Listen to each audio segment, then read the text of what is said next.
Nani alisema ukiwa mwanamke hauwezi? Nikiwa ni mwajiriwa, nikiwa ni mwanamke ambaye nipo kwenye ndoa changa kabisa, lakini nikiwa na mtoto ambaye ni mdogo mwenye umri wa miaka 2. Mabibi na mabwana, tunamleta kwenu Aminata Katimba, mshindi wa tuzo za safari za kimataifa 2024. Safari yake mafanikio ni hadithi ya uthabiti, maono na ushindi dhidi ya changamoto zote za maisha. Ndipo nilipoweza kukutana na shemeji yangu Mr. Harry Mwijage ambaye alinishirikisha biashara ya Biosuma. Kiukweli nilipenda sana, lakini nilikatishwa tamaa. Niliaminishwa kwamba biashara kama hii ni biashara ambayo inanufaisha watu ambao wamekutangulia.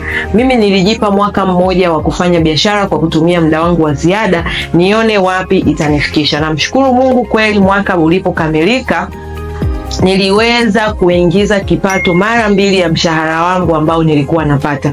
Mwaka 2020 nikapata safari yangu ya kwanza ya kwenda Dubai.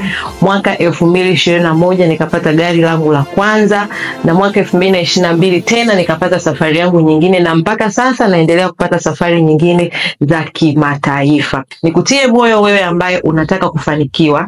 Anza sasa, fanya maamuzi. Na kama umeishaanza, basi hakikisha unafundishika, hakikisha unajipa muda ili uweze kufanikiwa katika biashara yako. Siku zote kwenye mafanikio hakukosi changamoto. Naomba nikwambie kitu kimoja, kwamba hakuna kitu kirahisi kwenye hii dunia.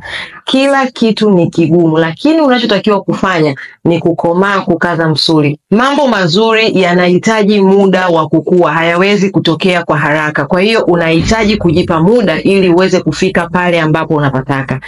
Mimi nimepitia changamoto nyingi sana nikiwa nafanya hii biashara, lakini kikubwa sikuwahi kukata tamaa.